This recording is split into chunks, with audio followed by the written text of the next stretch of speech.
وہ کچھ درمیان میں کوئی ایسی شرارت کسی نے کر دی یا خواہ بات اڑائی، ہم تحقیق نہیں کرتے، گھروں میں بہت ساری دوریاں ہو جاتی ہیں، اگر اس کی تحقیق کر لی جائے تو مسئلہ ختم ہو جاتا ہے۔ تو میاں بیوی کو چاہیے کہ وہ آپس میں انتہا درجے کی بے تکلفی پیدا کریں، تاکہ کوئی ایک دوسرے سے بات چھپائے نہیں، تاکہ کسی کو کوئی شبہ ڈالنے کا یا پریشان کرنے کا موقع ہی نہ ملے۔ تو پہلا مسئلہ یہ ہے کہ آپس میں میاں بیوی بیٹھ کے مسئلے کو سلجھائیں۔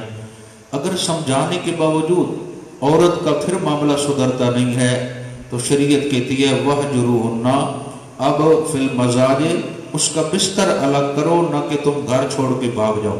شریعت کبھی یہ نہیں کہتی کہ عورت سے اگر تمہاری انبن بن گئی ہے اور تم جناب علاقہ ہی چھوڑ دو، بلکہ بستر جدا کرو، اس سے اسے سمجھ آ جائے گی کہ میرا خاوند مجھ سے کیا ہے، ناراض ہے۔ اگر پھر بھی معاملہ نہ سدھرے وَاضْرِبُوهُنَّ، پھر ہلکی پھلکی سزا دو، اس پہ چہرے پہ نہ مارو یا اس طرح نہ مارو جس سے وہ نشان پڑ جائے، یہ تنبیہاً ہے، ورنہ عقل مند کے لیے بات بھی کافی ہے۔ اب اگر معاملہ سدھر جائے تو تم بھی خواہ مخواہ یہ تلاش نہ کرو کہ مجھے بڑے دن ہو گئے اب اس سے لڑے ہوئے کو بہانہ میں تلاش کروں، وہ تو آٹا گندی پیشی ہلدی کیوں پیشی، بیچاری اور کی کرے، اس نے اپنا کام تو کرنا ہے، کر رہی ہے ٹھیک ہے، پھر تم بھی بہانے تلاش نہ کرو۔ اگر پھر بھی مسئلہ حل نہ ہو، دیکھو کتنی باتیں، پہلے خود آپس میں مسئلے کو سمجھاؤ، ایک نہ بات بنے تو بستر الگ کرو، دو پھر ہلکی پھلکی تکلیف دے سکتے ہو، یہ نہیں مار سکتے ہو، تنبیہاً ہو، اس میں اسے توہین یا زج کرنا مقصود نہ ہو، یہ تین باتیں۔ اس کے بعد فرمایا اگر معاملات سدھر جائیں تم بھی کوئی ایسی خواہ مخواہ پریشان کن خبر کی طرف نہ دیکھو۔ اگر پھر بھی معاملہ نہ سدھرے، اللہ نہ کرے پھر بھی معاملہ نہ سدھرے، اب کیا ہے، عدالت کی طرف رجوع ہے؟ نہیں، اب ایسے کرو فَبْعَثُوا حَكَمًا مِّنْ أَهْلِهِ وَحَكَمًا مِّنْ أَهْلِهَا، ایک بندہ سمجھدار عورت کے خاندان میں سے لے لے، ایک بندہ سمجھدار مرد کے خاندان میں سے۔ یہ بندہ وہ ہونا چاہیے جس کا کوئی ذاتی مفاد نہ ہو لڑائی میں، ایسے نہ ہو کہ کوئی پرانی کوئی بات ذہن میں ہو تو کہے یہ اچھے سامنے آئے ہیں اور اب ان کا گھر جدا کریں گے، ایسا کرے گا تو یہ سیدھا جہنم جائے گا، کیونکہ مومنوں کو جو لڑاتا ہے، جدائی ڈالتا ہے، تو وہ اس کے اوپر شیطان کا غلبہ ہوتا ہے اور وہ شیطانی کام کر رہا ہے۔ مومن کا کام ہے کہ وہ صلح کا کردار پیش کرے، جس حد تک ہو سکتا ہے دونوں کی تشفی کرے اور کہے جی صلح کے معاملے میں ہم تمہارے ساتھ ہیں، اگر تم جدا ہونا چاہتے ہو تمہارے راستے الگ ہیں، جی ہمارے الگ ہیں۔ اب یہ پوری کوشش کریں دونوں احباب، ایک مرد کے خاندان میں سے ایک عورت کے خاندان میں سے، اللہ کرے معاملہ سدھر جائے، سبحان اللہ۔ اگر پھر بھی نہ سدھرے پھر شریعت کہتی ہے ایک طلاق دو۔ پھر شریعت کیا کہتی ہے؟ اتنی چیزوں کے بعد جا کے ایک طلاق کا نمبر آتا ہے۔ ہمارے ہاں تو یہ چیزوں کا اول پتہ ہی نہیں ہے، جو پتہ ہے بھی صحیح اس ٹائم جی ہمارا شوگر مسئلہ اوپر چلا گیا تھا یا بلڈ پریشر اوپر چلا گیا تھا تو معاملہ یہ ہو گیا جی ہم نے 100 طلاق دے دی۔ لا حول ولا قوت الا باللہ العلی العظیم۔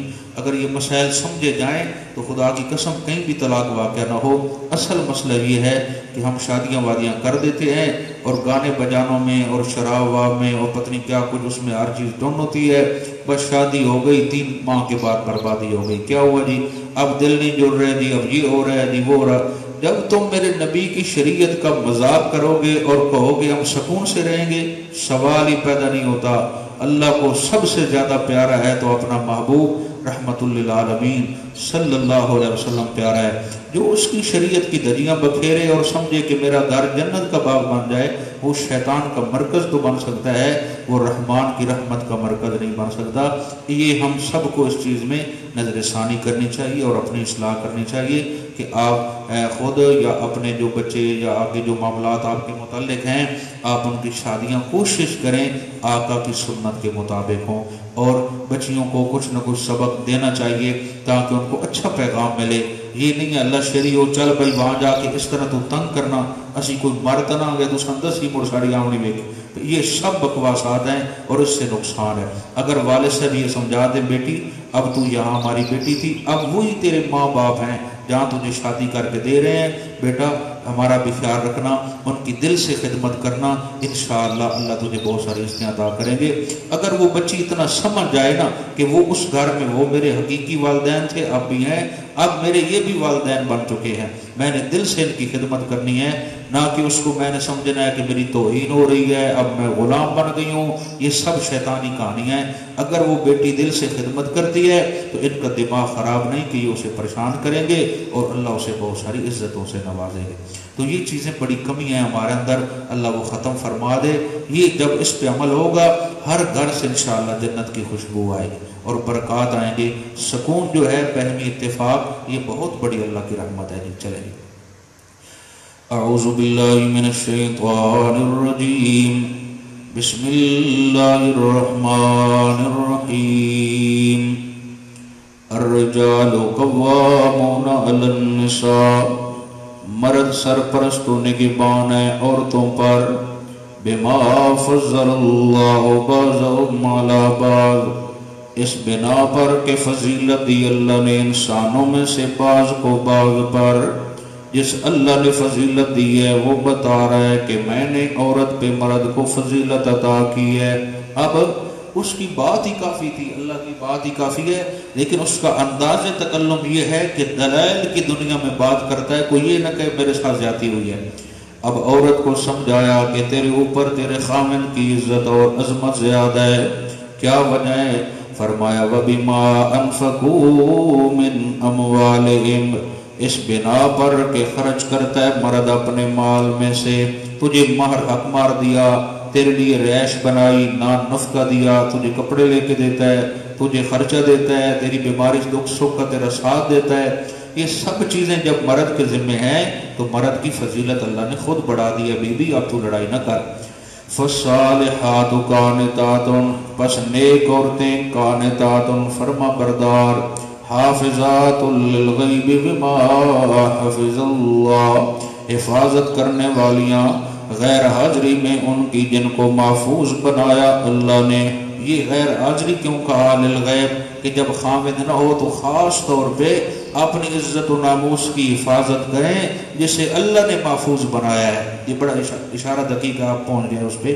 اب مسئلہ ذرا یہ سمجھیں، کیونکہ جب خامد ہوتا ہے گھر میں اس وقت تو وہ خود چوکس رہے گی نا کہ میرا خامد اس میری کوئی بری حرکت نہ دیکھے، اس کے دل میں نفرت نہ آئے، اس لیے فرمایا اس وقت بھی خیال رکھنا ہے، اور خاص طور پہ جب خامد گھر میں نہیں ہے تو پھر اور زیادہ خیال رکھنا ہے۔ مثلا اس کا کوئی دوست آ گیا ہے، فلاں صاحب ہیں، نہیں کوئی نہیں ہے جی، کدھر ہے، ہمیں کوئی پتہ نہیں جی، بہ رہی ہیں بس ادھر ملو۔ یہ نہیں ہے کہ میں ادھر مہمان خانہ کھول رہی ہوں، اب تیرے لیے چائے بنا رہی ہوں، اب آلو والے پرٹ بھی آ رہے ہیں، نو، اس کی جب خامد صاحب آئیں گے چاہے وہ سارا گھر اسے کھلا دیں یا سارا گھر اسے دے دیں، یہ مہمان نوازی اس ٹائم ہوگی جس کے ساتھ اس کی دوستی ہے، جب وہ تشریف لائے گا۔ عورت کو چاہیے غیر محرم سے اس طرح گفتگو کرے، بعد جو آکے یار تیری بیوی ہے کوئی جننی ہے، بات سمجھ آ رہی؟ یہ شرعی مسئلہ ہے۔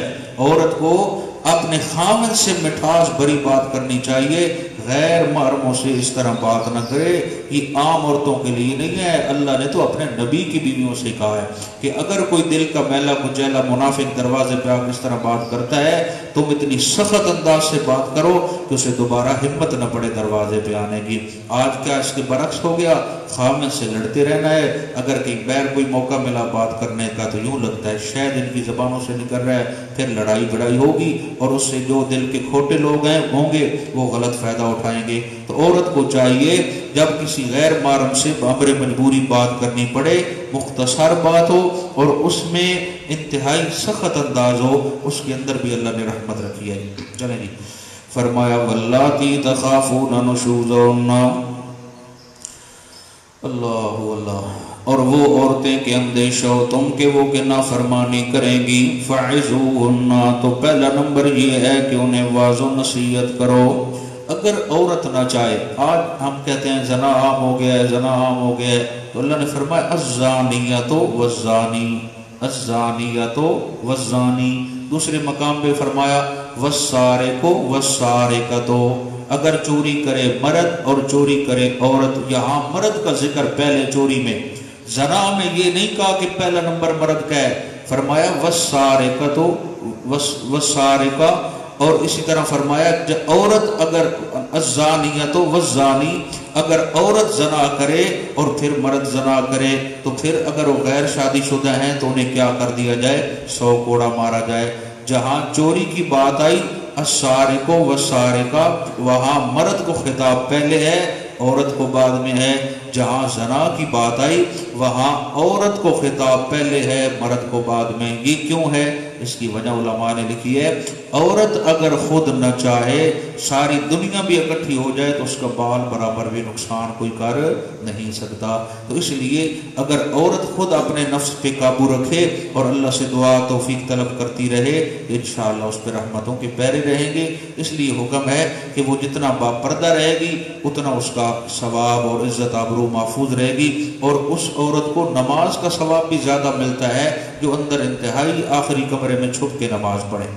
چلیں جناب، اللہ فرمایا فَعِزُوهُنَّ، پس چاہیے کہ وہ آپس میں ایک دوسرے کو مسئلے کو حل کریں، آپس میں نصیحت کریں مرد سے میاں سے۔ وَأَجُرُوهُنَّ، اور تنہا چھوڑ دو فی المضاجع، اگر نہ مانے تو بستر الگ کر دو۔ وَاضْرِبُوهُنَّ، اور پھر تیسرے نمبر پہ ہے ہلکی پھلکی تم سزا دے سکتے ہو لیکن چہرے پہ نہ مارو، اس کو اس طرح نہ مارو کہ اس کی جسم پہ نشان بن جائے۔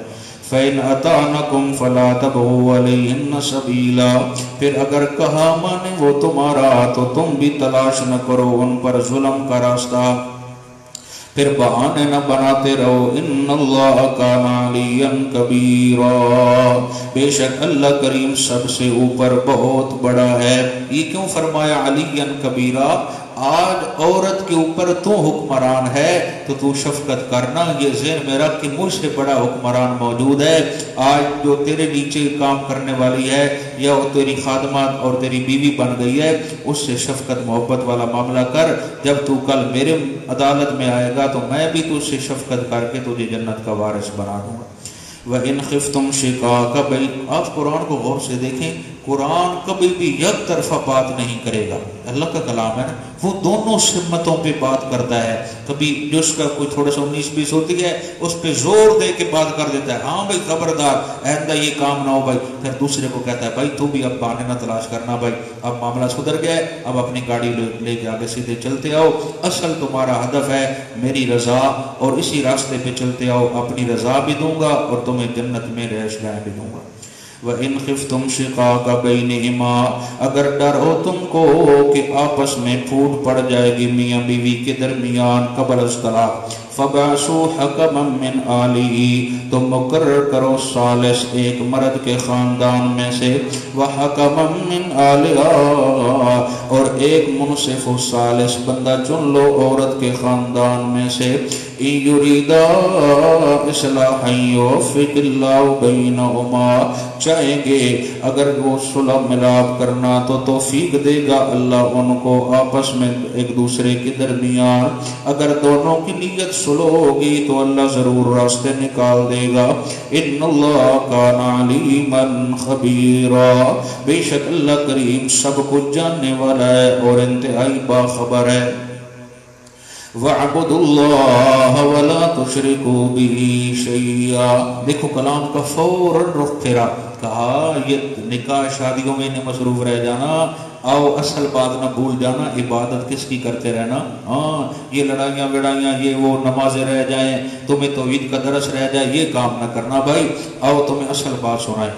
وَاعْبُدُوا اللَّهَ، عبادت کرو خالص اللہ ہی کی، وَلَا تُشْرِكُوا بِهِ شَيْئًا، نہ شریک بناؤ اس کی ذات و صفات میں کسی ایک کو بھی، وَبِالْوَالِدَيْنِ إِحْسَانًا، اور اپنے والدین کے ساتھ اچھا سلوک کرو، دل سے ان کی خدمت کرو، وَبِذِي الْقُرْبَى وَالْيَتَامَى وَالْمَسَاكِينِ، اور جو دوسرے قریبی رشتہ دار ہیں ان کا بھی خیال رکھو، والیتاما، اور یتیموں سے بھی شفقت کرو، والمساکین، اور مسکینوں کا خیال رکھو، جو صوفی ہے، والجار ذی القربى، بیچارہ مسکین آدمی دور ہوئی لگتا ہے پتنی بیچارہ کے پنسیدنا، والجار ذی القربى، اور جو تمہارے رشتہ دار ہمسائے پڑوسی ہیں ان کا بھی خیال رکھو۔ پڑوسیوں کے بڑے حقوق ہیں، اگر کوئی اچھی وچی چیز بناؤ تو آپ کے قریب جو گھر ہیں تھوڑا بہت ان کو دے دیا کرو،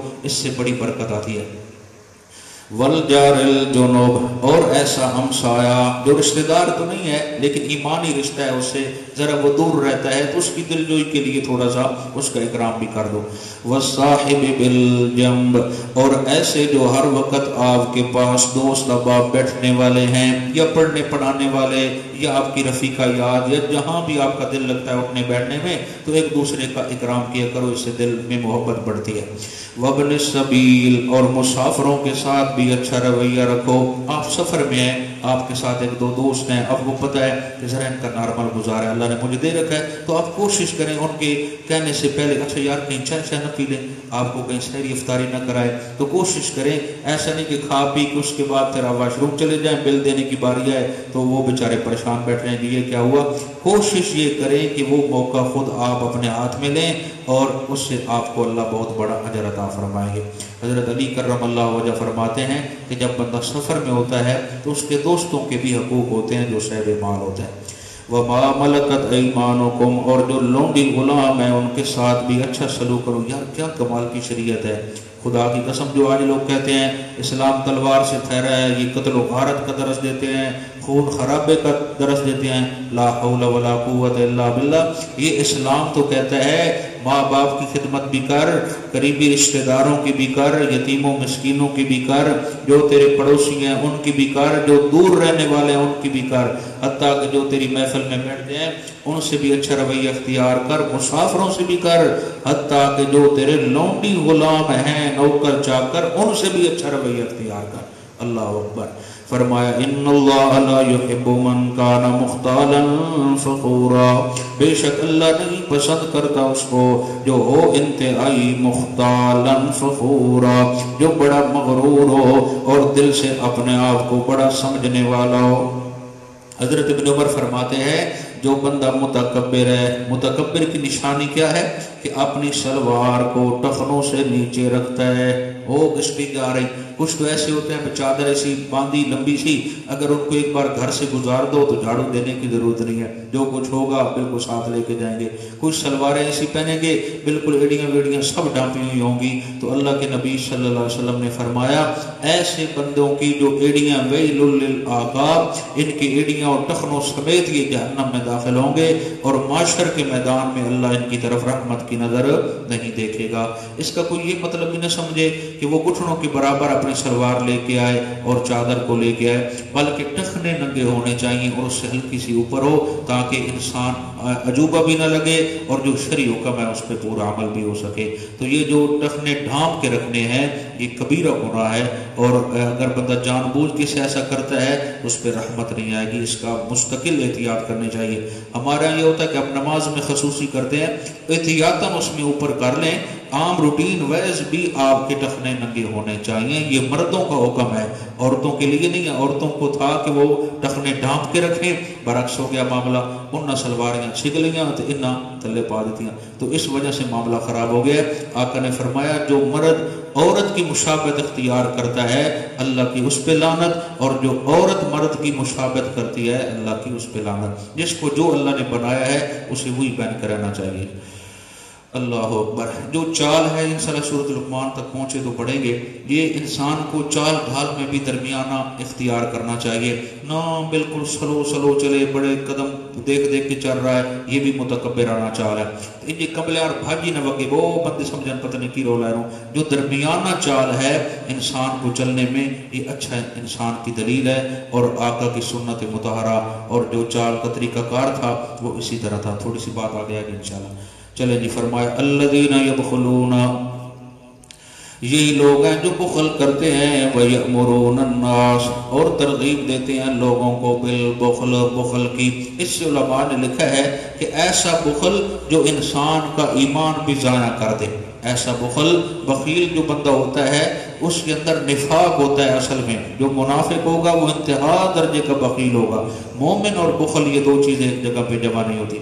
وَيَأْمُرُونَ النَّاسَ بِالْبُخْلِ، اور ترغیب دیتا ہے وہ لوگوں کو بخل کرنے کی، نہ کرو جی، نہ خرچ کرو مر جاؤ گے۔ وَيَكْتُمُونَ مَا آتَاهُمُ اللَّهُ مِنْ فَضْلِهِ، اور چھپاتے ہیں اس کو جو دیا اللہ نے اپنے فضل میں سے وَأَعْتَدْنَا لِلْكَافِرِينَ عَذَابًا مُهِينًا اور تیار کر رکھا ہے اللہ نے اس کے لیے عذاب رسوا کرنے والا. اللہ ہم سب کو بچائے. وَالَّذِينَ يُنْفِقُونَ أَمْوَالَهُمْ اور وہ لوگ جو خرچ کرتے ہیں اپنے مالوں میں سے رِئَاءَ النَّاسِ لوگوں کو دکھانے کے لیے، یعنی وہ یہ چاہتے ہیں کہ لوگ کہیں یہ بڑا اچھا بندہ ہے، بڑا سخی سرور ہے. وَلَا يُؤْمِنُونَ بِاللَّهِ اور نہیں ایمان رکھتے وہ اللہ پر، وَلَا بِالْيَوْمِ الْآخِرِ اور نہیں وہ آخرت پر ایمان رکھتے ہیں. وَمَنْ يَكُنِ الشَّيْطَانُ لَهُ قَرِينًا فَسَاءَ قَرِينًا اور وہ کہ ہو گیا شیطان اس کا ساتھی. جو ریاکاری کرتا ہے تو وہ تو شیطان کا ساتھی ہے بھائی. فَسَاءَ قَرِينًا پس وہ انتہائی اس کا برا ساتھی ہے. اللہ ہم سب کو بچائے، فقط اپنی رضائے کامل عطا کرے. وَمَاذَا عَلَيْهِمْ اور کیا بگڑ جاتا لوگوں کا. دیکھو اندازے تک لو کیا بگڑ جاتا. جس طرح سے اے تو کم کر لینا تو کیڑا پارٹ ہے جانا سی یار، تو کیوں نہیں کیتا کم، بڑا اچھا سی. وَمَاذَا عَلَيْهِمْ اور کیا بگڑ جاتا لوگوں کا لَوْ آمَنُوا بِاللَّهِ اگر وہ ایمان لے آتے دل سے اللہ پر، وَالْيَوْمِ الْآخِرِ اور آخرت کے دن پر، وَأَنفَقُوا مِمَّا رَزَقَهُمُ اللَّهُ اور خرچ کرتے اس میں سے جو دیا انہیں اللہ نے. وَكَانَ اللَّهُ بِهِمْ عَلِيمًا اور ہے اللہ ان کے بارے میں سب کچھ جاننے والا. ان اللہ لا یظلم مثقال ذرہ بے شک اللہ کریم نہیں ظلم کرتا کسی پر ذرہ برابر. وہ یہ اس کی شان کے ہی خلاف ہے جو کسی پہ ظلم و ستم کرے. وَإِن تَكُ حَسَنَةً يُضَاعِفْهَا اگر وہ نیکی کرنے والا تو کہیں سے وہ دوہرا کے اجر دیتا ہے. وَيُؤْتِ مِن لَّدُنْهُ أَجْرًا عَظِيمًا اور دیتا ہے اپنی طرف سے اجر بہت بڑا، یعنی بطور انعام. فَكَيْفَ إِذَا جِئْنَا مِن كُلِّ أُمَّةٍ بِشَهِيدٍ تھوڑا آواز بری کریں. پھر کیا حال ہوگا جب لائیں گے ہم آپ کو ہر امت میں سے ایک گواہ، یعنی فَكَيْفَ إِذَا جِئْنَا پھر کیا حال ہوگا جب لائیں گے ہم من کل امت بشہید ہر امت میں سے ایک گواہ. وَجِئْنَا بِكَ اور میرے محبوب صلی اللہ علیہ وسلم ہم آپ کو بھی لائیں گے عَلَىٰ هَٰؤُلَاءِ شہیدا اس امت پر بطور گواہ بنا کر. انشاءاللہ تفصیلی بات تو 7ویں پارے میں کریں گے یوم یجمع اللہ اور رسول پہ انشاءاللہ. خلاصتاً یہ سماعت فرما لیں. ایک دن آپ نے فرمایا عبداللہ بن مسعود سے، یار آج مجھے تھوڑی سی تلاوت تو سنا دو. دیکھو میرے نبی کو کتنا شوق تھا قرآن سے، کبھی خود پڑھ رہے ہیں، کبھی صحابہ سے سن رہے ہیں، کبھی ابی بن کعب سے سن رہے ہیں. ابن مسعود کہتے ہیں کہ میں نے ادھر سورۃ النساء سے پڑھا، جب میں یہاں آیا نا آقا لیٹے ہوئے تھے اور میں پڑھ رہا تھا، وہ سن رہے تھے. آپ اتنا روئے، میں بڑا پریشان ہو گیا کہ یہ کیا ہوا ہے. بعد میں آپ نے فرمایا کہ یہ جب آیت آئی ہے نا آپ جو تلاوت پر فرما رہے تھے فَكَيْفَ إِذَا جِئْنَا مِن كُلِّ أُمَّةٍ بِشَهِيدٍ آپ نے فرمایا ہر جو ہے امت میں سے اللہ لائیں گے کچھ بندے. ہاں بھائی گواہی دو تمہارے نبیوں نے کیسا پیغام سنایا، کیا کچھ نہیں سنایا. تو کچھ ایسے بے وقوف ہوں گے جو کہیں گے انبیاء آئے ہی نہیں تھے، انہیں ہمیں توحید کا درس دیا ہی نہیں تھا، نعوذ باللہ ہمیں کسی نے اللہ کے متعلق بتایا ہی نہیں تھا. اے امت پھر اللہ تمہیں لائے گا، وہاں تم گواہی دو گے اور مجھ سے بھی پوچھا جائے گا ہاں جی آپ نے کیا کیا ہے. تو میں وہی جواب دوں گا جو میرے بھائی حضرت عیسیٰ علیہ السلام جواب دیں گے. کیا جواب تھا ان کا انشاءاللہ تفصیل وہاں پڑھیں گے 7ویں پارے میں کہ مولا جب تک میں ان میں زندہ رہا میں اپنی دعوت دیتا رہا. اس جنہوں نے مانا ہے میرے سامنے مجھے اچھی طرح پتہ ہے، اور جنہوں نے نہیں مانا مجھے وہ بھی پتہ ہے. لیکن جب میں دنیا سے رخصت ہو گیا نا بصورت موت، اس کے بعد کا مولا مجھے کوئی پتہ نہیں کہ کون کیا کرتا رہا ہے. بعد کی ساری باتیں جاننے والا کون ہے؟ انک انت علام الغیوب. تو اس سے بہت سارے مسائل سمجھ آتے ہیں، انشاءاللہ تفصیل وہاں پڑھیں گے جی اللہ کی توفیق و رحمت سے.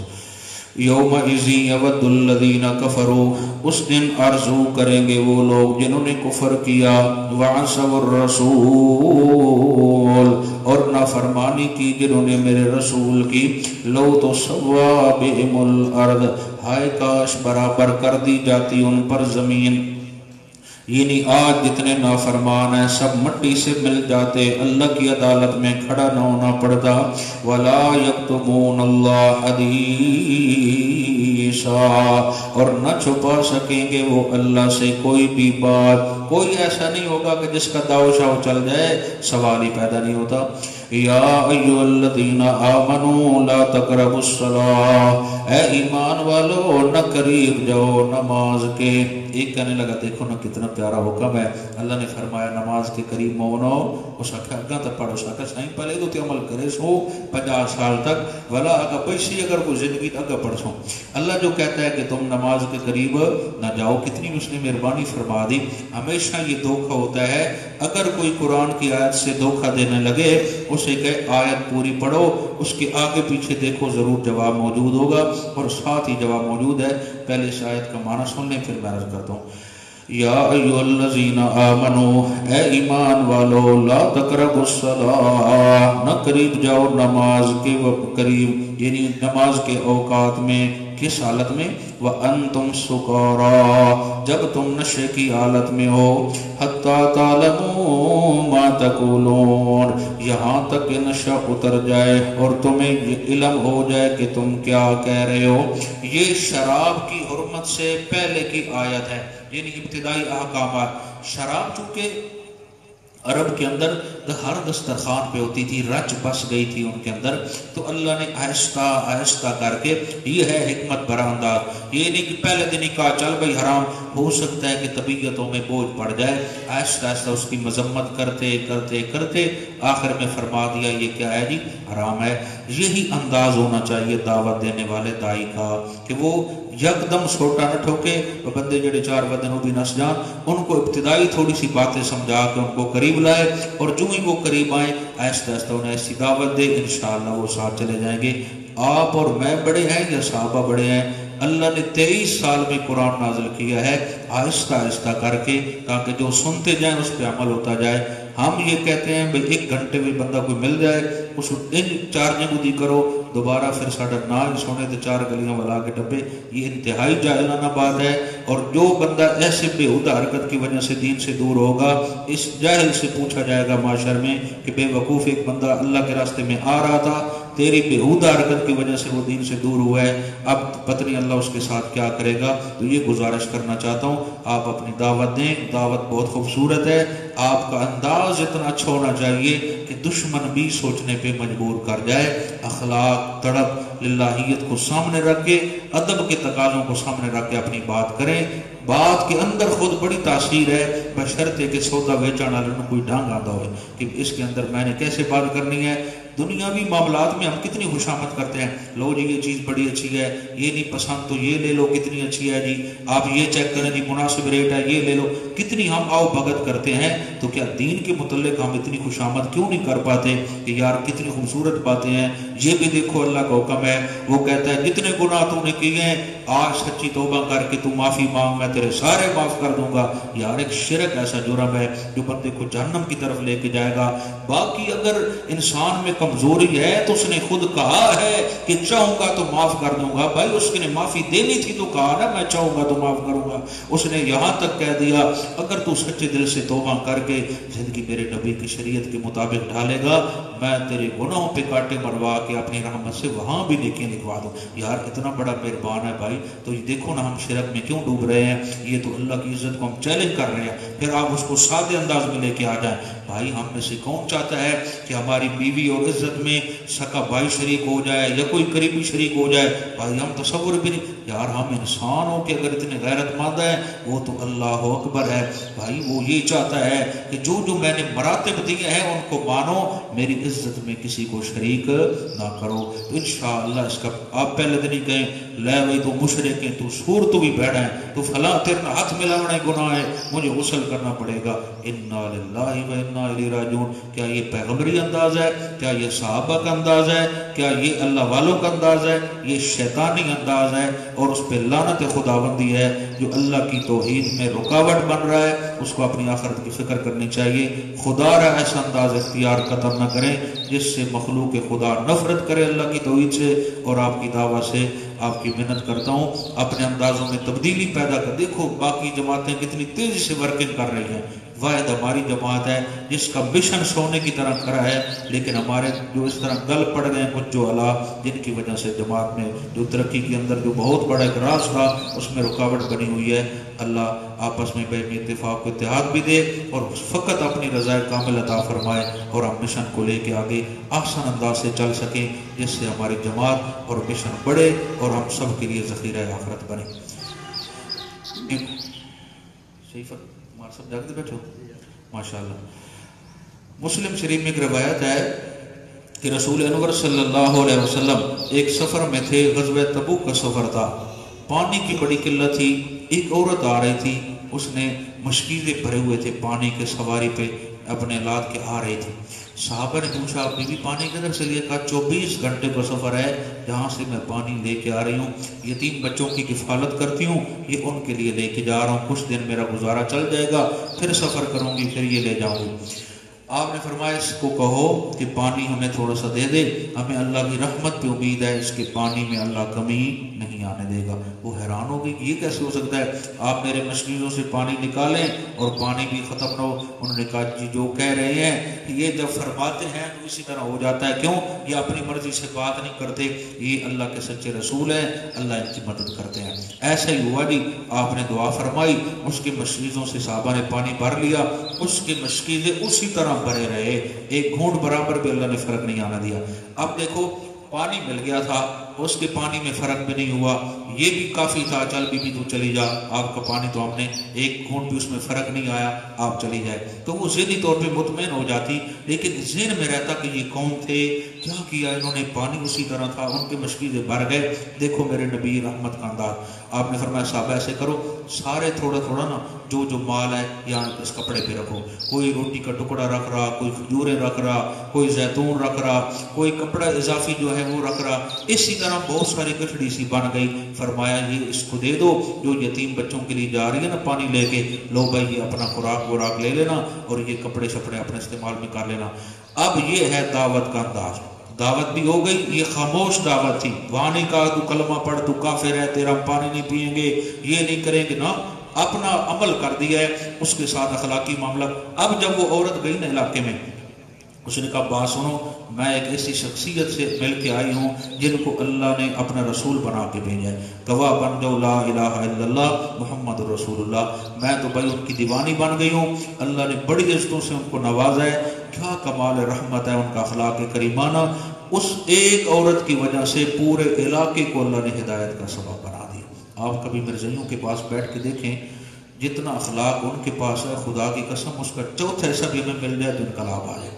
جتنے یہ کفریت طاقتیں ہیں، انہوں نے آقا کے اخلاق سے لیا ہے جو کچھ لیا ہے، وہاں وہ ایسا انداز اختیار کریں گے، اتنی ہمدردی ظاہر کریں گے، آپ حیران ہو جائیں گے۔ اور جو وہ ہمارے اندر ہونی چاہیے تھے وہ صاف، اس کی بڑی کمی ہے یار، اللہ تعالیٰ یہ ہم سب سے ختم فرما دے۔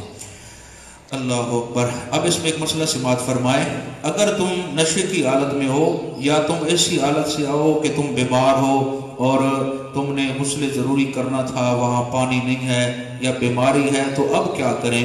تم نے مسجد سے گزرنا ہے یا نماز کا ٹائم ہے تو کیا کریں؟ فرمایا فَتَيَمَّمُوا صَعِيدًا طَيِّبًا، اب جو ہے تم پاکیزہ مٹی سے تیمم کرو گے، میں اللہ تمہیں وضو والی نماز کا ثواب عطا کروں گا۔ علماء مفسرین اکرام فرماتے ہیں سفر میں آقا تھے تو بی بی عائشہ صدیقہ رضی اللہ تعالیٰ عنہ کا ہار گم ہو گیا، ہار در حقیقت گرا، اٹھنی کے نیچے آ گیا، آقا نے پڑاؤ ڈالا تو سیدہ نے دیکھا میرا تو ہار ہی نہیں ہے، رات کا وقت تھا، فجر سے پہلے پہلے آقا جاگے کہ مدینہ کے قریب یا مدینہ پہنچ جائیں گے، وہاں نماز فجر پڑھیں گے، تو بی بی صاحبہ نے کہا یا رسول اللہ میرا تو ہار گم ہو گیا ہے۔ آپ نے فرمایا صحابہ سے ماں کا ہار تلاش کرو بھائی، آپ نے پھر سر رکھا ان کی ران پہ، پھر سو گئے۔ اب کچھ لوگ تھے جو درمیان میں منافق، انہوں نے کہا لو جی آئے دن ان کا یار گم ہو جاتا ہے، اب نماز فجر گئی، صحابہ کی بھی گئی، آقا کی بھی گئی، ابوبکر صدیق سے باتیں کرنے لگے۔ اب حضرت کو بڑا غصہ آیا، باپ تھے، آئے تو دیکھا آقا سو رہے ہیں، بی بی صاحبہ جاگ رہی ہیں، تو امی عائشہ فرماتی ہیں مجھے بابا جی نے غصے میں باتیں بھی کی اور کہا تو تیری مسٹیک کی وجہ سے دیکھو کتنا نقصان ہو رہا ہے۔ تو کہتی ہیں میں نے دل میں اللہ سے بات کی، مولا جان بوجھ کے تو ایسا نہیں ہوا، اچانک ہوا ہے اور اس میں بھی تیرا امر ہے، مولا میری وجہ سے آقا کی نماز قضا نہ ہو، لیکن جو بکواس کرنے والے ہیں وہ تو تبرہ کرتے رہیں گے۔ بس اچانک کیا ہوا، آقا جاگے تو یہ آیات بینات آ گئیں، فلم تجدوا ماء فتیمموا صعیدا طیبا، کیونکہ وہاں پانی نہ تھا اور اللہ کے نبی نے فرمایا چلو بھائی تیمم کرو اور سارے نماز فجر ادا کرو۔ اب جو اپنے پرائے سب تھے کہنے لگے ابو بکر تیرے گھرانے کی کیا بات ہے، تیری بیٹی کی وجہ سے اللہ نے پوری امت کے لیے آسانیاں پیدا فرما دی۔ کتنے یہ عظیم لوگ تھے، اللہ کی کروڑا رحمتیں ہوں ابو بکر صدیق پہ بھی، ان کے پورے گھرانے پہ بھی۔ چلے جناب فرمایا اچھا میں عرض یہ کر رہا تھا کہ شراب کی حرمت آہستہ آہستہ آئی اور آخر میں پھر 7ویں پارے میں پڑھیں گے جو کنفرم مسئلہ آ گیا کہ یہ مستقل حرام ہے بھائی، اب اس کے قریب تم نے نہیں جانا۔ فرمایا ولا جنوبا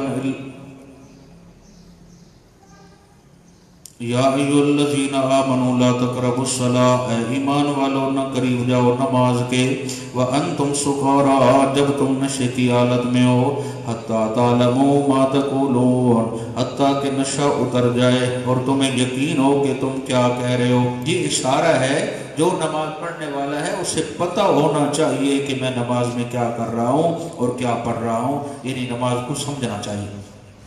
ولا جنبا الا عابری سبیل، اور نہ جنابت کی حالت میں مگر یہ کہ گزرنا ہو تم نے مسجد سے، حتیٰ تغتسلوا جب تک کہ غسل نہ کر لو۔ مثلا ایک راستہ ہے آپ نے مسجد کے اندر سے گزرنا ہے تو پہلے غسل کرو، جسم کو پاک صاف کرو، پھر اللہ کے گھر میں سے داخل ہو جاؤ، اور آگے گزرنا بھی ہے تو وہاں سے تب گزرو، یعنی ناپاکی کی حالت میں تم اللہ کے گھر کے حدود میں داخل نہ ہو جہاں نماز پڑھی جاتی ہے۔ وَإِن كُنتُم مَرْضَىٰ، اگر ہو تم میں سے کوئی بندہ بیمار، او علی سفرین یا سفر میں ہو یعنی شرعی سفر، او جاء احد منکم من الغائط، یا آیا ہو تم میں سے کوئی رفع حاجت کر کے یعنی قضاء حاجت کی، وضو ٹوٹ گیا، او لامستم النساء، یا ہم بستری کی ہو اس نے اپنی عورت سے، فلم تجدوا ماء، پھر نہ میسر ہے اس کو پانی، فتیمموا صعیدا طیبا، تو تیمم کرے پاک مٹی سے۔ یہ تیمم کیسے کرنا ہے جی؟ فامسحوا بوجوہکم، تو مسح کرو اپنے چہروں کا، وایدیکم، اور اپنے ہاتھوں کا کونیوں سمیت۔ یہ جو تیمم ہے اس میں 3 فرائض ہیں۔ نیت کا کرنا ہے، آپ اینٹ شینٹ پہ صاف پہ ہاتھ لگاتے ہیں، پھر اسے اپنے چہرے پہ مل لیتے ہیں اور پھر کونیوں سمیت اس طرح پھیر لیتے ہیں ہاتھوں پہ، آپ کا وضو بھی ہو گیا۔ اگر غسل کی نیت تھی تو غسل ہو گیا۔ صحابہ اکرام نے جب یہ پہلی بار سنا تو حضرت عمار کے بارے میں آتا ہے انہوں نے غسل کرنا تھا، کپڑے اتار کے سارے جہاں جہاں ہاتھ لگانا تھا پورے جسم پہ ہاتھ پھیر دیا، مٹی پہ لگا کے نہیں زمین پہ، تو اس نے حضرت نے اس طرح اپنے جسم پہ پھیرا۔ بعد میں آقا کو فرمایا، آپ نے فرمایا نہیں اس طرح نہیں ہے، تیمم ایسے ہی کرنا ہے۔ تو اس سے سمجھ آتی ہے شاگرد جتنا بھی اعلیٰ کیوں نہ ہو اسے استاد کی ضرورت لازمی ہوتی ہے، اس کے اپنے برکات ہیں۔ اب اس کے اندر تیمم کی وہی صورت ہوگی، بس نیت میں سے ہوگا کہ میں وضو کر رہا ہوں یا غسل کر رہا ہوں۔ تھوڑا دل تیمم والی گل کیوں نے سنائی اور ہر جاتے نہ سنا تھا، چلو ہم چل جائیں ٹائم بڑا تھوڑا ہے۔ وہ کہتے ہیں نہیں بات سنی تھی کسی نے، بھائی یار اگر وضو کے لیے پانی نہ ہو نا غسل کے لیے تو آپ تیمم فرما لیا کریں، پوری بات نہ سن سکا کہ کہاں کرنا ہے، کیسے کرنا ہے اور کیوں کرنا ہے۔ تو رات سردی تھی، بیچارہ کوئی جاگا شاگا تو آنکھ کھل گئی تو دیکھا میں کہاں تیمم کروں، یہ تو پوچھنا بھول گیا ہوں۔ کہتا یار اچھا سامنے نا اس کو وہ چولہا سا نظر آیا، اور چول جتنے روٹیاں پک دیا جاتی مولا ہے گھر والی سمجھدار آئی، وہ سکتوی شدی موتی کر دیتی، براتی بارش اگر آوے نا تو چول خراب رہو، اس سے الٹی توی ہوتے آ کے تیمم کیتا، یہ چہرے تے ملے ساری جو کلمہ آئی یہ تو ملی بو ہوتے، وہ تو ہاتھ شتن دے مل کے مصالحہ بچا کے شروع ہو گیا بھائی یا خدا پاک پچھلے معاف کری میرے جو اس منگڑائی کی رکھا۔ یہ تو جناب بستری بڑھیا گھر والی جاگی اس ناشتہ پانی بڑھایا، اس کے کرم والے اٹھے وہ بڑے ٹائم ہوا کھڑا کو ناشتہ پانی، اس کے اگلی گل چھوڑ ناشتے کریں دے رسوں آج تہجد پڑھے تو نور ویکھ نور اس کے کور خدا دا کدی کالا ٹیٹی نور ہویا۔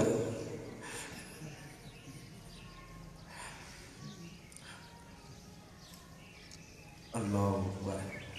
چلیں جی بسم اللہ. یہ میرے ایک دوست ہیں تو وہ بزرگ، دوبارہ اللہ ان کو سلامت رکھے گی، اصل بات ان کی ہے، میں تو ناقل ہوں. چلیں جی. فرمایا فَامْسَحُوا بِوُجُوهِكُمْ وَأَيْدِيكُمْ، مسح کرو اپنے چہروں کا اور اپنے ہاتھوں کا کونیوں سمیت. ان اللہ کان عفوا غفورا، بے شک اللہ کریم معاف کرنے والا ہے اور گناہ بخشنے والا ہے. دیکھو اللہ نے بڑی آسانیاں پیدا فرمائی ہیں جی. وہ چاہتا ہے کہ میرے بندے بیمار ہیں، جس حالت میں بھی ہیں مجھ سے رابطے میں رہیں. الم تر الی الذین اوتوا نصیبا من الکتاب، کیا نہیں دیکھا تم نے ان کو جنہیں دیا گیا کتاب الہی میں سے ایک حصہ. یشترون الضلالہ، وہ پسند کیا انہوں نے گمراہی کو، یعنی انہوں نے بجائے ہدایت کے گمراہی کو پسند کر لی ہے. وَيُرِيدُونَ أَن تَضِلُّوا السَّبِيلَ، اور چاہتے ہیں مومنوں کہ وہ تمہیں بھی گمراہ کر دیں سیدھے راستے سے. وَاللَّهُ أَعْلَمُ بِأَعْدَائِكُمْ، اللہ خوب جانتا ہے تمہارے دشمنوں کو. وَكَفَى بِاللَّهِ وَلِيًّا، اور کافی ہے اللہ جو ہے وہ پشت پناہی کرنے والا. وَكَفَى بِاللَّهِ نَصِيرًا، اور کافی ہے اللہ کریم مددگار، ان کے شر سے بچانے والا. من الذین ہادوا، ان میں سے جو یہودی ہیں، جو حرفون الکلم عن مواضعہ، ایسے ہیں جو بدل دیتے ہیں الفاظ کو ان کے موقع محل سے. وَيَقُولُونَ، بعض علماء نے لکھا ہے اس کا کیا مطلب ہے. یحرفون الکلم عن مواضعہ، رائنا کی بات آگے خود آ رہی ہے. اس سے مطلب یہ ہے، اور بعض علماء جس طرح تفسیر مجری والے بزرگ ہیں، قرطبی والے دیگر، وہ فرماتے ہیں کہ یہودیوں نے ایسا کیا کہ آقا کا جو نقشہ تورات میں بیان ہوا تھا نا، انہوں نے ہیرا پھیری کر دی. مثلا وہاں یہ تھا کہ درمیانہ قد تھا میرے نبی کا، نہ بہت بڑا نہ بہت چھوٹا، درمیانہ قد، آنکھیں بڑی خوبصورت موٹی موٹی، اور جو آپ کی زلف مبارک تھی وہ کنڈلی تھی، اور آپ جب چلتے تھے بڑا خوبصورت سینہ تھا، چلنے میں بڑی خوبصورتی لگتی تھی، بیٹھتے تو سب کا مرکز بن جاتے نگاہوں کا، دل کرتا کہ بندہ دیکھتا رہ جائے. جب بولتے تو ایسے لگتا کہ رس گھل گیا ہے کلام کے اندر، انہی کے سنتے رہ جائیں. تو بہرحال جو ان کی محفل میں آتا اس سے بڑی عزت ملتی اور ہر ایک بندہ بڑا خوش ہوتا. ان بے ایمانوں نے وہاں سے یہ کاٹ کے یہ کہا کہ وہ بہت لمبے قد والے ہوں گے، وہ ایسے ہوں گے، وہ ایسے ہوں گے، چونکہ جو اصل حلیہ تھا وہ تو آقا کی صورت مبارک کی تصویر بن کے آ گئے تھے، اور جن لوگوں نے اس کو اصل میں دیکھا وہ پہچان گئے. تو یہودیوں نے جو اصل کلام تھا اللہ کا اس کو ہیرا پھیری کر کے اس کو لوگوں سادہ عوام کو مطمئن کیا کہ یہ جو آخری نبی کی باتیں ہماری کتابوں میں لکھی ہوئی ہیں، نعوذ باللہ یہ وہ نہیں ہے، یہ اس کا بھی ارادہ ہے. فرمایا من الذین ہادوا یحرفون الکلم عن مواضعہ، اور ان میں سے جو یہودی ہیں ایسے ہیں جو بدل دیتے ہیں الفاظ کو ان کے موقع محل سے. وَيَقُولُونَ سَمِعْنَا وَعَصَيْنَا، اور کہتے ہیں جی ہم نے سنا لیکن ہم نے ماننا کوئی نہیں. وَاسْمَعْ غَيْرَ مُسْمَعٍ، اور ہماری سن تیری کوئی نہ سنے. نعوذ باللہ، کتنے ملعون تھے. وَرَاعِنَا، اور کہتے بھی رَاعِنَا لَيًّا بِأَلْسِنَتِهِمْ، اپنی زبانوں کو مروڑ کر، یعنی راعینا اے ہمارے چرواہے. نعوذ باللہ. وَطَعْنًا فِي الدِّينِ، اور طنز کرتے ہوئے دین حق پر کہ یہ یتیم ملا ہے نبی بنانے کے لیے، ہم بڑوں میں سے کیوں نہ نبی بن کے آیا، وغیرہ وغیرہ.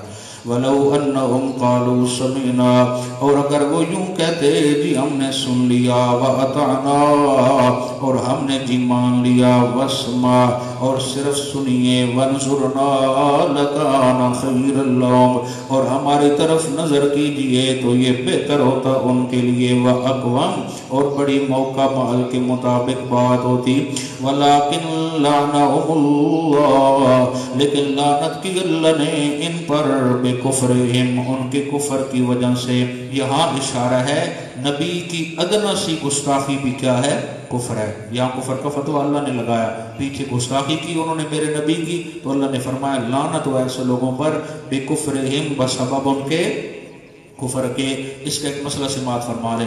ایک بندے کی داڑھی نہیں ہے، وہ کہتا ہے یا اللہ مجھے توفیق عطا کرے، میں رکھوں گا انشاءاللہ۔ ایک بندہ داڑھی مڈانا بھول گیا، 2-4 دنوں بعد آئینہ دیکھ کے کہتا ہے اوئے ہوئے کی ہو گیا ہے، پھر داڑھی مڈا کے پھر کہتا ہے اب میرا چہرہ خوبصورت لگ رہا ہے، اب یہ دائرہ اسلام سے خارج ہو چکا ہے، اس نے میرے نبی کی سنت کا کیا بنایا ہے، مذاق۔ اگر شادی شدہ تھا پھر تجدید ایمان بھی کرے گا اور تجدید نکاح بھی کرے گا۔ اس وجہ سے آقا کی شریعت کا، سنت مطہرہ کا مذاق جو ہے وہ کیا ہے جی، وہ کفر ہے جی۔ فلا یؤمنون الا قلیلا، وہ ایمان نہیں لاتے ان میں سے مگر بہت تھوڑے۔ یا ایھا الذین اوتوا الکتاب، اس آیت کو ذرا دل پہ بٹھائیں۔ اے وہ لوگ جنہیں دی گئی ہے کتاب، مولوی، پیر، اہل کتاب، بما نزلنا مصدقا لما معکم من قبل، جو اتاری ہم نے کتاب جو تصدیق کرتی ہے اس کی جو تمہارے پاس پہلے سے موجود ہیں، یعنی قرآن آیا، اس نے تورات، انجیل، زبور کی تائید کی۔ من قبل ان نطمس وجوہا، پہلے اس کے کہ ہم مسخ کر دیں چہروں کو، فنردها علی ادبارها، پھیر دیں ان کو پیٹھوں کی طرف۔ توجہ چاہتا ہوں، اللہ کو غصہ دیکھیں۔ او سنو، او مولویوں، پیروں، گدی نشینوں، اگر تم میری کتاب قرآن کو نہیں مانو گے، بہتر ہے کہ پہلے پہلے اس سے میرے قرآن کو مانو، ورنہ یہ نئے نقش جو سامنے ہیں میں یہاں سے ہٹا کے پیچھے لگا دوں گا اور تمہاری شکلیں بگاڑ دوں گا۔ یہ کون سی بات پہ اللہ کو اتنا غصہ آیا ہے؟ اللہ کہتا ہے میرا قرآن آ گیا ہے، اب قرآن کو چھوڑ کے کوئی اور طرف جائے، مجھے اتنا غصہ آتا ہے کہ میں اس کی شکل وہ کیا کر دوں، تبدیل کر دوں۔ یہ تو میرے نبی کی یعنی محبت ہے اور دعاؤں کے اثرات ہیں جو شکلیں نہیں بدلتی، ورنہ پتہ نہیں کیا ہوتا۔ قرآن تو 100% صحیح کہتا ہے۔ اور بعض علماء نے لکھا قیامت کے قریب ایسا ہوگا، اللہ بطور عبرت کچھ لوگوں کی شکلیں بدلے گا کہ دیکھو یہ وہ لوگ ہیں جو منکرین قرآن ہیں۔ فرمایا ان نطمس وجوہا فنردها علی ادبارها، یہ کہ مٹا دے اللہ کریم تمہارے چہروں کو اور پھیر دے ان کو پیٹھوں کی طرف، یعنی یہ سارا کچھ جو نئے نقش سامنے ہیں پیچھے لائے۔ او نلعنہم کما لعنا اصحاب السبت، یا لعنت کرے ان پر جیسے لعنت کی تھی ہم نے اصحاب سبت، ہفتے والے دن میں جنہوں نے گستاخی کی۔ پیچھے پڑ چکے ہیں کون سا؟ جنہوں نے وہ مچھلیاں پکڑی تھی، اللہ نے کیا بنا دیا تھا؟ بندر۔ تو اللہ فرماتے ہیں یا میں چاہوں تو منکر قرآن کو بندر بنا دوں، ویسے ڈبدہ دے لیے۔ وَكَانَ أَمْرُ اللَّهِ مَفْعُولًا، اور یاد رکھو اللہ کا حکم نافذ ہو کر رہنے والا ہے۔ اب سنو بھائی، ان اللہ لا یغفر ان یشرک به، بے شک اللہ نہیں معاف کرتا، یعنی سزا دے کر بھی معاف نہیں کرے گا، ان یشرک به، یہ کہ شرک کیا جائے اس کے ساتھ، کسی چھوٹے بڑے کو شریک کیا جائے۔ ایک ہوتا ہے کھلا پولا لگنے کے بعد کہ چل بھاگ جاؤ جنت میں چلا جا، تیرے لیے اتنا کافی ہے۔ اللہ کہتا ہے شرک پہ اگر مر گیا اس کو سزا مل کے بھی کبھی معافی مل نہیں سکتی۔ جی ہے کام، اس پہ محنت کرنی چاہیے ہم سب کو۔ وَيَغْفِرُ مَا دُونَ ذَلِكَ لِمَن يَشَاءُ، اور معاف کر دیتا ہے اس کے علاوہ جس کے لیے چاہتا ہے گناہوں کو۔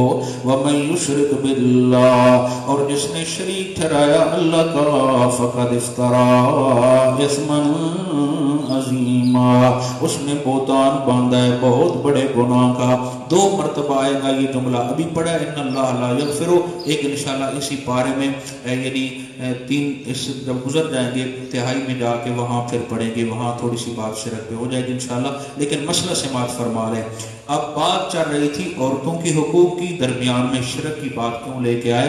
اشارہ کیا جس طرح اپنی عورت میں تم شراکت برداشت نہیں کرتے اور تمہاری غیرت جوش میں آ جاتی ہے، تو سنو میں اللہ کو بھی بڑا غصہ آتا ہے جب کوئی میرے ساتھ شریک کرتا ہے، اور روایات میں آتا ہے 7 آسمان میں دے ماروں ایسے بندے پر جو شرک کرتا ہے، لیکن کچھ میرے بندے ایسے موجود ہوتے ہیں جن کی وجہ سے میں کائنات کو رونق بخشتا ہوں۔ آج ہم جب بات کرتے ہیں تو کچھ لوگ کہتے ہیں ہمارے پاس بڑی جماعت ہے جی، بڑی تعداد ہے جی، ادھر تو چند بندے ہیں، اس جماعت کے ساتھ کیا ملنا ہے؟ ہم کہتے ہیں کھرا ایک ہی ہوگا نا، ایک بندہ ہی ہو دل سے جڑنے والا رب سے، ادھے حیا دی وجہ تو اللہ ساری کائنات میں چمکائے رکھ دے۔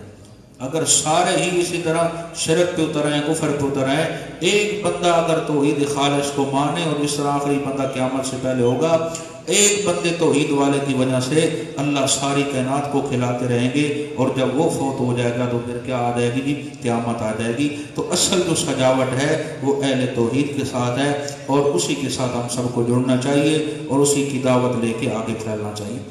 الم تر الی الذین یزکون انفسهم، کیا نہیں دیکھا تم نے ان کو جو اپنے آپ کو پاک ظاہر کرتے ہیں؟ ایک ہوتا ہے کوئی تعریف آپ کی کرے کہ یہ اچھا بندہ ہے، یہ تو ٹھیک ہے سبحان اللہ، اس میں بھی انسان اپنے دل کو چیک کرے کہ میں کوئی زیادہ پھول تو نہیں رہا، اگر اس طرح کا مرض ہو تو اعوذ باللہ پڑھنی چاہیے۔ ایک ہے کہ خود وہ بورڈ لگوا کے پھر رہا ہے کہ مجھ جیسا پاک کوئی نہیں، مجھ جیسا عالم کوئی نہیں، مجھ جیسا مفتی کوئی نہیں، فقی کوئی نہیں، وغیرہ وغیرہ۔ یہ سب یہودیانہ انداز تھا۔ ان کو جب کہا جاتا شرم کرو، آخر نبی کا کلمہ پڑھو، کہتے جی ہم تو خود بڑوں کی اولاد ہیں، ہم بڑے صاحبزادے ہیں، یہ ہے وہ ہے۔ اب اس کا رد ہے الم تر الی الذین یزکون انفسهم، کیا نہیں دیکھا تم نے ان کو جو اپنے آپ کو پاک ظاہر کرتے ہیں؟ بل اللہ یزکی من یشاء، حالانکہ اللہ ہی پاک کرتا ہے جسے چاہتا ہے۔ ولا یظلمون فتیلا، اور نہ ظلم کیا جائے گا ان پر فتیلا، دھاگے کے برابر، ایک دھاگے جتنا بھی کسی بندے پہ ظلم نہ ہوگا۔ انظر کیف یفترون علی اللہ الکذب، دیکھو کس ڈٹھائی سے بہتان باندھتے ہیں اللہ پر جھوٹا۔ وکفا بہ اسما مبینا، اور کافی ہے یہ گناہ کھلا ہوا، یعنی جو اللہ پہ بہتان لگاتا ہے۔ کیا بہتان؟ کہ ہم بڑوں کی اولاد ہیں، اول ہم جہنم میں جائیں گے نہیں، جائیں گے تو چند دن رہ کے چلے جائیں گے۔ اس کا رد پیچھے ہم سے مات فرمایا۔ دیکھیں جناب، اللہ الم تر الی الذین اوتوا نصیبا من الکتاب، یہ یہودیوں کی بات کرا ہے۔ یہ ان میں سے کعب ابن اشرف یہودی مین لیڈر تھا۔ اس بے ایمان نے کیا کیا؟ مکے کے مشرکوں سے جا کے اتحاد کر لیا، کہنے لگا دیکھو آمنہ کے لال کا دین تم سے بہتر ہے، نعوذ باللہ من ذالک، آپ اور ہم ایک ہیں، ہم مل کے ان کا مقابلہ کریں گے۔ تو اللہ نے ان کے اندر کی خباثت سے پردہ ہٹایا کہ یہ کتنے منحوس ہیں، بجائے میرے نبی کا کلمہ پڑھنے کے یہ مشرکوں کا ساتھ دے رہے ہیں۔ اے مومنو، یہ یہود و نصارہ اور مشرک ایک ہی چیز ہیں، تمہیں اس بات پہ توجہ دینی چاہیے۔ الم تر الی الذین اوتوا نصیبا من الکتاب، کیا نہیں دیکھا تم نے ان کو جنہیں دیا گیا کچھ حصہ کتاب الہی میں سے؟ یؤمنون بالجبت، وہ ایمان رکھتے ہیں جادو ٹونے پر، معبودان باطلہ پر، والطاغوت، اور جہاں جہاں شیطان ان پہ سجدے کرواتا ہے اس کی بات مانتے ہیں۔ وَيَقُولُونَ لِلَّذِينَ كَفَرُوا، اور کہتے ہیں ان کے بارے میں جنہوں نے انکار کیا میرے نبی کی رسالت کا، مراد مشرکین مکہ ہے، ہؤلاء اہدی، کیا کہتے ہیں؟ یہ لوگ مشرک جو ہیں زیادہ ہدایت پر ہیں، من الذین آمنوا سبیلا، ان لوگوں کی نسبت جو مسلمان ہو چکے ہیں۔ نعوذ باللہ، مومنوں سے یہ مکے کے مشرک اچھے ہیں، جتھوں دا کرور ہوتا اتھائی وہاں کو سکون آتا ہے۔ اولئک الذین لعنہم اللہ، یہی لوگ ہیں جن پر لعنت کی اللہ نے۔ دیکھو اللہ کو اپنی توحید کتنی پیاری، فوراً فتویٰ لگا دیا، فرمایا شرم کرو، میرے نبی سے محبت کرنے کی بجائے، توحید سے محبت کرنے کی بجائے مشرکوں کو کہہ رہے ہو کہ وہ صحیح ہیں، لعنت کی اللہ نے ان پر۔ وَمَن يَلْعَنِ اللَّهُ فَلَن تَجِدَ لَهُ نَصِيرًا، اور جس پر لعنت کرے اللہ نہیں پائے گا تو اس کے لیے کوئی مددگار۔ ام لہم نصیب من الملک، کیا ان کے لیے کوئی حصہ ہے اللہ کی بادشاہی میں؟ فَإِذَا اللَّهَ يُؤْتُونَ النَّاسَ نَقِيرًا، نہیں اگر ہوتا پھر نہ دیتا لوگوں کو تل برابر، اگر ان کے پاس کچھ بھی ہوتا تو یہ لوگوں کو کچھ بھی نہ دیتے۔ ام یحسدون الناس، یا یہ پھر حسد کرتے ہیں لوگوں سے، علی ما آتاہم اللہ من فضلی، اس پر جو عطا کیا ان کو اللہ نے اپنے فضل سے۔ فقد آتینا آل ابراہیم الکتاب، تحقیق عطا کی تھی ہم نے آل ابراہیم کو بھی کتاب، والحکمہ، اور حکمت یعنی شریعت۔ آل ابراہیم میں سے حضرت رحمت للعالمین صلی اللہ علیہ وسلم کو خصوصی طور پہ اللہ نے عزت بخشی ہے۔ وَآتَيْنَاهُمْ مُلْكًا عَظِيمًا اور عطا کی تھی ہم نے ان کو بہت بڑی سلطنت. فَمِنْهُمْ مَنْ آمَنَ بِهِ بعض ان میں سے وہ ہیں جو ایمان لاتے ہیں اس پر یعنی میرے نبی پر. وَمِنْهُمْ مَنْ صَدَّ عَنْهُ اور کچھ ایسے بھی ہیں جو بھی رکے ہوئے ہیں اس سے ایمان لانے پر. جو رکے ہوئے ہیں ان کے لیے سنو وَكَفَى بِجَهَنَّمَ سَعِيرًا اور کافی ہے جہنم جلانے والی یعنی جو نافرمان ہے اس کا ٹھکانہ جہنم ہے. بے فرمانوں کا ٹھکانہ جہنم ہے. جائیں گے ایک بار جل جائیں گے ختم بات ختم ہو جائے گی. ایک بار ان کو جہنم میں ڈالا جائے گا جب کوئلہ سیاہ بن جائیں گے تو بات تو ختم ہو گئی. اب دنیا میں انہوں نے کتنی خرابیاں کی ہیں اللہ کہتے ہیں ختم کہاں ہو جائیں گے. آؤ تمہیں سنائیں. ان الذین کفروا بآیاتنا بے شک وہ لوگ جو انکار کرتے ہیں ہماری توحید والی آیتوں کا. سوف نصلیہم نارا ان قریب ڈالیں گے ہم انہیں ایک سخت آگ کے اندر. کلما نضجت جلودہم جب جل جائیں گے چمڑے اور کھالیں بدلناہم تو فوراً ہم بدل دیں گے جلودن غیرہا ان کی دوسری کھالوں اور چمڑوں سے. لیذوقوا العذاب تاکہ وہ چکھتے رہیں عذاب. ان اللہ کان عزیزا حکیما بے شک میرا اللہ سب پر غالب ہے بڑی حکمت والا ہے. اصل یہاں مسئلہ عذاب قبر کا ہے. میں چاہتا ہوں کسی ایسے موقع پہ وہ بات کروں تاکہ سب ساتھیوں تک پیغام پہنچ جائے. اس میں لوگ بہت بڑا ایک مغالطہ دیتے ہیں کہ بھائی یہ لوگ عذاب و ثواب کے منکر ہیں نعوذ باللہ من ذالک. آپ اس بات کو ذہن میں بٹھا لیں. تفصیل انشاءاللہ کسی بعد موقع میں کریں گے تاکہ اس میں مکمل بات واضح ہو جائے. عذاب قبر بھی برحق ہے اور ثواب قبر بھی برحق ہے. اس کا مطلقاً انکار یہ کفر ہے. جو بندہ اس کا مطلقاً انکار کرتا ہے کہ عذاب قبر بھی نہیں ہے ثواب قبر بھی نہیں ہے تو اس کا شریعت سے کوئی تعلق نہیں ہے. اب مسئلہ یہ ہے کہ قبر کسے کہتے ہیں. اصل محل نزاع یہ ہے کہ قبر کسے کہتے ہیں. وہ دوست کہتے ہیں اسی گڑھے کا نام قبر ہے جس میں ہم مردے کو دفن کرتے ہیں. اصطلاح شریعت میں قبر اس جگہ کا نام ہے جہاں میت کی روح جا کے ٹھہرتی ہے. مقر المیت جہاں میت کی روح جا کے ٹھہرتی ہے اصطلاح شریعت میں قبر اس کو کہتے ہیں. اور اس گڑھے کو قبر نہیں کہتے. عرف عام میں تو اسے قبر کہتے ہیں لیکن اصطلاح شریعت میں اس گڑھے کو قبر نہیں کہتے بلکہ جہاں روح ٹھہرتی ہے اس کا نام قبر ہے. یہ کوئی ہماری ذاتی تحقیق نہیں ہے. اس کو مولانا تھانوی نے مولانا گنگوئی نے مولانا قاسم ندوی صاحب نے دیگر احباب نے سب نے لکھا اپنی کتابوں میں. اور قرآن و سنت کے اگر غور سے دیکھا جائے تو یہ بات بالکل کنفرم ہے. اس کی ایک سادہ سا مثال دینا چاہتا ہوں. اگر عذاب و ثواب اس قبر کے ساتھ منسلک ہے جہاں میت کو ہم دفن کر رہے ہیں جاگ رہے ہو جہاں میت کو دفن کر رہے ہیں اگر دفن کریں گے تو عذاب ہوگا اگر دفن نہیں کریں گے تو عذاب نہیں ہوگا. بات سمجھو. ہندو قبریں بنواتے ہیں وہ کیا کرتے ہیں جلا دیتے ہیں. جلا کے راگ گنگا رام پنی کی بلا وہ فارغ ہو گئی. اب نعوذ باللہ من ذالک ہندو تو سارے عذاب قبر سے بچ گئے. جو دعویٰ آپ نے کیا تھا کہ یہ قبر بنے گی تو عذاب ہوگا ثواب ہوگا نہ ان کی یہ قبریں بنی عذاب سے وہ بچ گئے.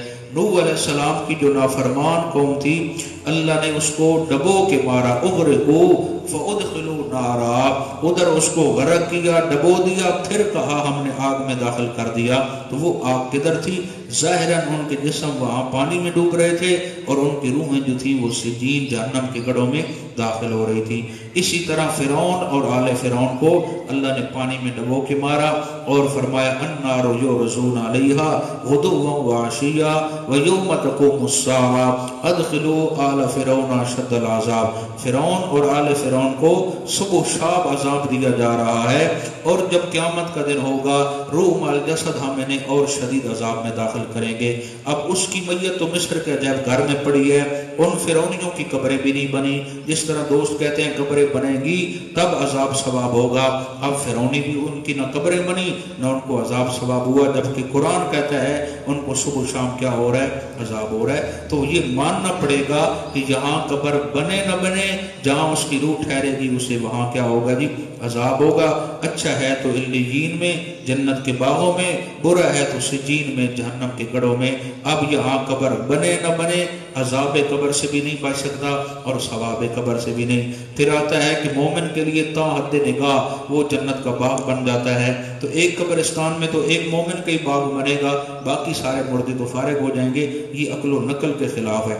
اگر یہاں باغ بنتے ہیں یا یہاں مردہ زندہ ہوتا ہے یا وہاں کھاتا ہے، کتنی قبریں بنانے والے لوگ بناتے ہیں، ہڈیوں کے ڈھانچے تو ملتے ہیں، کبھی یہ نہیں ملا کہ وہ جنتی دودھ پی رہا تھا، شہد پی رہا تھا، ناشتہ کر رہا تھا اور فروٹ کھا رہا تھا۔ اس طرح کی قطعاً بات نہیں ہے، یہ تو عقل و نقل کے بھی خلاف ہے۔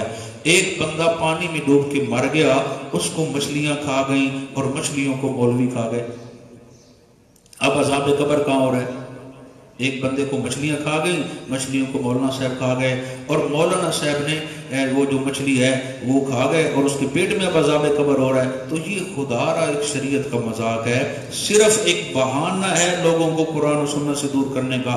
لو جی یہ عذاب قبر کے منکر ہیں، یہ ثواب کے منکر ہیں، لا حول ولا قوت الا باللہ۔ ہاں اس بات کے ہم منکر ہیں کہ جو روح ایک بار بصورت موت نکل جائے، وہ نبی کی ہو یا غیر نبی کی ہو، وہ لوٹ کے واپس نہیں آتی۔ جب تک روح نہ لوٹے ادھی دال نہیں گلتی۔ اس کے اندر سارا اس کا کرتب تب چلے گا کہ روح آ گئی، مڈیروں پہ آ گئی، قبر میں آ گئی، پھر داخل ہو گئی، پھر چلی گئی، پھر آئی، پھر چلی گئی۔ تو یہ لنگر پانی بنانے کا ایک سب بہانہ ہے۔ اگر یہ کہا جائے گا کہ قرآن کہتا ہے فَيُمْسِكُ الَّتِي قَضَىٰ عَلَيْهَا الْمَوْتِ، جس پہ موت کا فیصلہ ہو جاتا ہے اس کی روح کو اللہ روک کے رکھتا ہے۔ ثُمَّ إِنَّكُمْ يَوْمَ الْقِيَامَةِ تُبْعَثُونَ، قیامت سے پہلے تم دوبارہ زندہ کر کے نہیں اٹھائے جاؤ گے۔ اگر یہ آیات سامنے آتی ہیں تو بھائی پریشان ہو جاتا ہے کہ میرا لنگر پانی بند ہے، اس لیے پھر اسی قبر پہ زور دیتا ہے۔ جہاں میت اور اس کے لواحقین اور مسلمانوں کا تذکرہ ہے یا ذکر ہے، پھر یہی قبر مراد ہوگی۔ ہم یہ قبر بنائیں گے، اس میں میت کو دفن کریں گے، اس پہ سجدہ نہیں کریں گے، اس پہ بیٹھیں گے نہیں، اس پہ پیشاب نہیں کریں گے۔ جہاں میت اور انسانیت کا تعلق ہے یہی قبر مراد ہے۔ جہاں اللہ اور مردے کا تعلق ہے پھر وہ روح سے بات کرتا ہے۔ پہلا جو وعدہ اس نے لیا تھا جسم سے لیا تھا یا روح سے لیا تھا؟ الستو بربکم، کس سے لیا تھا؟ روح سے لیا تھا۔ وہ تو بات ہی روح سے کرتا ہے، اس کا اثر جو ہے جو مخاطب وہ روح ہے۔ پہلے دن جو اس نے کہا تھا الستو بربکم، کیا میں تمہارا رب نہیں؟ سب نے کہا تھا قالوا بلا، تو ہی ہمارا رب ہے۔ اسی روح سے تو بات چل رہی ہے۔ روح اندر ڈالتا ہے، حضرت آدم کو سجدہ کروا دیتا ہے، فرشتوں کو کہتا ہے سجدہ کرو۔ جب روح نکل گئی تو بات ختم ہو گئی۔ اصل چیز انسانیت کے اندر روح ہے بھائی۔ اگر یہاں قبر میں ہاں اللہ کبھی کبھار اس میں سے آگ کے شعلے نکال دے یا جنت کا باغ بنا دے، ہمارا اس پہ ایمان ہے۔ وہ صرف اس پہ ایمان نہیں، میت بیر ہے تو وہاں بھی بے شک اسے پھل کھلا دے، ہمارا اس پہ بھی ایمان ہے۔ اس کی میت میں سے آگ کے شعلے نکال دے، ہمارا اس پہ بھی ایمان ہے۔ قانون خداوندی یہ ہے کہ جہاں پہ مردے کو دفن کیا جاتا ہے زمین کے نیچے، اس کے اندر روح لوٹ کے دوبارہ نہیں آتی، نہ وہاں وہ جنت کا باغ زمین کے نیچے بنتا ہے نہ جہنم کا گڑھا، بلکہ جہاں روح ٹھہرتی ہے وہ دو مقام ہیں، ایک سجین ایک علیین، وہاں جا کے اس کی روح ٹھہرتی ہے۔ بات سمجھ رہے ہو کہ نہیں؟ باقی انشاءاللہ تفسیر کسی ایسے موقع پہ کریں گے کہ سب ساتھی سے سماعت فرما سکیں۔ اگر کوئی اشکال وغیرہ ہوگا تو آپ کو اجازت ہوگی، تاکہ یہ مسئلہ عقیدے سے تعلق رکھتا ہے اور اس کو آپ بے شک جتنا مرضی سمجھنا چاہیں انشاءاللہ اس کو سمجھائیں گے۔ اور یہ مسئلہ وہ دوست بھی اب ماننے پہ مجبور ہو گئے ہیں۔ اب دیکھو اعادہ روح کا لوٹ کے آ جانا، یہ صراحتاً قرآن کے نص قطعی کے خلاف ہے۔ قرآن کہتا ہے کہ روح لوٹ کے نہیں آتی۔ اب اگر کوئی قرآن کی مخالفت کرے، مرزائی ایک آیت کی مخالفت کرے تو وہ کیا ہو گئے؟ کافر قرار دے دیے گئے۔ اور یہ دوست اتنی آیات بینات میں ایسی تعویلیں اور تعریفیں کریں، اسلام کا حلیہ تبدیل ہو جائے، تو انہیں بھی ذرا سوچنا چاہیے کہ ہم کیا کر رہے ہیں۔ چلو ہمیں تو ہم خاموش ہو جائیں گے، اپنا پیغام دے گے، آخر معاشر کا میدان بھی تو ہے نا، وہاں کیا حساب کتاب دیں گے کہ ہم قرآن کا مذاق کرتے رہے اور اللہ پھر پیچھے بھی پڑھ کے ہیں کہ وہ کہتا ہے میں چاہوں گا تمہاری شکلیں بدل دوں گا، یہ نئے نقش پیچھے کی طرف لگا دوں یا تمہیں بندر بنا دوں۔ تو یہ چیز بھی سامنے رکھنی چاہیے۔ اللہ اکبر۔ چلے جی سبحان اللہ۔ باقی اگر کچھ کال ہوا تو پھر بتانا جی، بعد میں کریں گے انشاءاللہ بات۔ دیکھیں فرمایا کل مان، یہ دلیل ہے ہماری۔ اب یہ کہتے ہیں کہ یہ